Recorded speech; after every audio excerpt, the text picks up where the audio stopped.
Hi friends, ತಮ್ಮೆಲ್ಲರಿಗೂ Hema quiz ಗೈಡ್ಗೆ ಆತ್ಮೀಯ ಸ್ವಾಗತ. ಫ್ರೆಂಡ್ಸ್, ನಾವಿಂದು 10 ಪ್ರಶ್ನೆಗಳೊಂದಿಗೆ ನಿಮ್ಮ ಮುಂದೆ ಬಂದಿದ್ದೇವೆ. ನೀವು ಅವುಗಳಲ್ಲಿ ಎಷ್ಟು ಪ್ರಶ್ನೆಗಳಿಗೆ ಸರಿಯಾದ ಉತ್ತರವನ್ನು ಊಹಿಸಿದ್ದೀರಿ ಎಂದು ಈ ಸಂಚಿಕೆಯನ್ನು ಸಂಪೂರ್ಣವಾಗಿ ವೀಕ್ಷಿಸಿದ ನಂತರ ಕಮೆಂಟ್ ಬಾಕ್ಸ್ನಲ್ಲಿ ತಿಳಿಸಿ. ನಿಮ್ಮ ಮೊದಲನೇ ಪ್ರಶ್ನೆ ಹೀಗಿದೆ: ಧರ್ಮರಾಯನ ಮತ್ತೊಂದು ಹೆಸರು ಯಾವುದು? ನಿಮ್ಮ ಆಯ್ಕೆ ಹೀಗಿದೆ: option A Panduraja, option B Yudhishthira, option C Vrishasena, option D ವಿರಾಟ.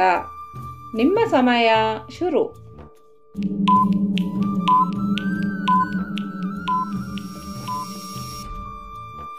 ಸರಿಯಾದ ಉತ್ತರ ಧರ್ಮರಾಯನ ಮತ್ತೊಂದು ಹೆಸರು ಯುಧಿಷ್ಠಿರ. ನಿಮ್ಮ ಎರಡನೇ ಪ್ರಶ್ನೆ ಹೀಗಿದೆ: ಭೀಷ್ಮನಿಗೆ ಇಚ್ಛಾಮರಣ ವರವನ್ನು ನೀಡಿದವರು ಯಾರು? ನಿಮ್ಮ ಆಯ್ಕೆ ಹೀಗಿದೆ: option A Shiva, option B Brahma, option C Shantanu, option D Shri Krishna. ನಿಮ್ಮ ಸಮಯ ಶುರು.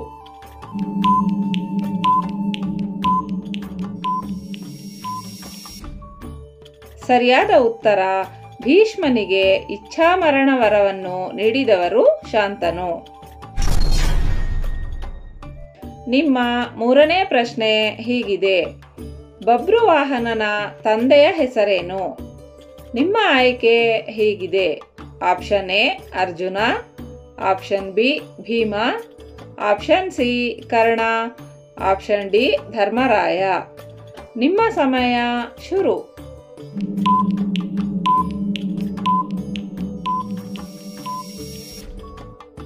ಸರಿಯಾದ ಉತ್ತರ ಬಭ್ರುವಾಹನನ ತಂದೆಯ ಹೆಸರು ಅರ್ಜುನ.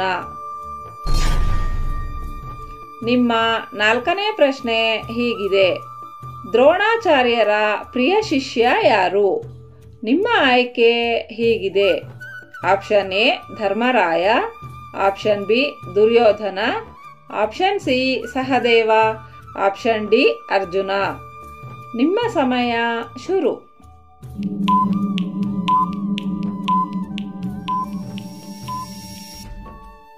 ಸರಿಯಾದ ಉತ್ತರ ದ್ರೋಣಾಚಾರ್ಯರ ಪ್ರಿಯ ಶಿಷ್ಯ ಅರ್ಜುನ. ನಿಮ್ಮ ಐದನೇ ಪ್ರಶ್ನೆ ಹೀಗಿದೆ: ನಕುಲ ಮತ್ತು ಸಹದೇವರ ಸೋದರ ಮಾವ ಯಾರು? ನಿಮ್ಮ ಆಯ್ಕೆ ಹೀಗಿದೆ: option A Drupada, option B Shalya, option C Shakuni, option D Kamsa. ನಿಮ್ಮ ಸಮಯ ಶುರು.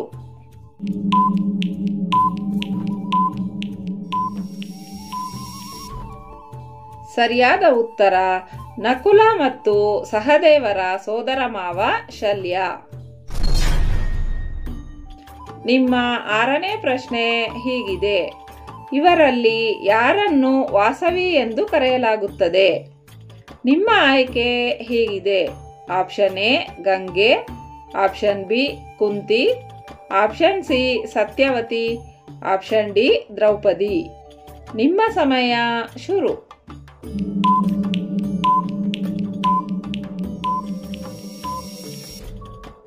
ಸರಿಯಾದ ಉತ್ತರ ಸತ್ಯವತಿಯನ್ನು ವಾಸವಿ ಎಂದು ಕರೆಯಲಾಗುತ್ತದೆ. ನಿಮ್ಮ ಏಳನೇ ಪ್ರಶ್ನೆ ಹೀಗಿದೆ: ಮಹಾಭಾರತದಲ್ಲಿ ಒಟ್ಟು ಎಷ್ಟು ಶ್ಲೋಕಗಳಿವೆ? ನಿಮ್ಮ ಆಯ್ಕೆ ಹೀಗಿದೆ: option A 25,000, option B 50,000, option C 75,000, option D 1,00,000ಕ್ಕೂ ಹೆಚ್ಚು. ನಿಮ್ಮ ಸಮಯ ಶುರು.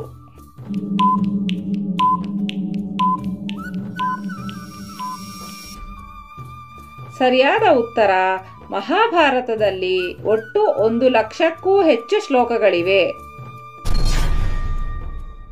ನಿಮ್ಮ ಎಂಟನೇ ಪ್ರಶ್ನೆ ಹೀಗಿದೆ: ದುರ್ಯೋಧನನ ದೇವಾಲಯ ಯಾವ ರಾಜ್ಯದಲ್ಲಿದೆ? ನಿಮ್ಮ ಆಯ್ಕೆ ಹೀಗಿದೆ: option A Kerala, option B Karnataka, option C Andhra Pradesh, option D Tamil Nadu. ನಿಮ್ಮ ಸಮಯ ಶುರು.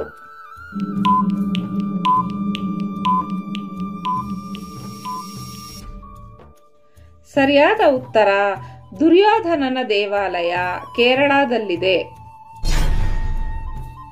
ನಿಮ್ಮ 9ನೇ ಪ್ರಶ್ನೆ ಹೀಗಿದೆ: ದುರ್ಯೋಧನನ ಇನ್ನೊಂದು ಹೆಸರೇನು?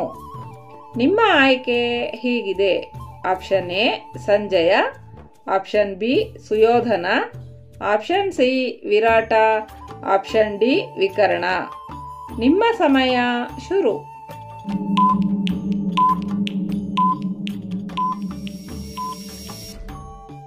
ಸರಿಯಾದ ಉತ್ತರ ದುರ್ಯೋಧನನ ಇನ್ನೊಂದು ಹೆಸರು ಸುಯೋಧನ.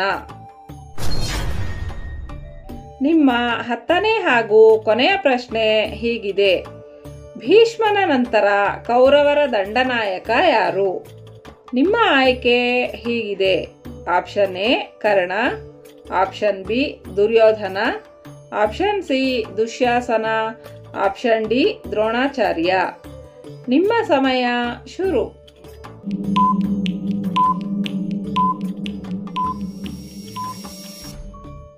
ಸರಿಯಾದ ಉತ್ತರ ಭೀಷ್ಮನ ನಂತರ ಕೌರವರ ದಂಡನಾಯಕ ದ್ರೋಣಾಚಾರ್ಯ. ಇದಿಷ್ಟು ಫ್ರೆಂಡ್ಸ್ ಇಂದಿನ 10 ಪ್ರಶ್ನೆಗಳ ವಿವರ.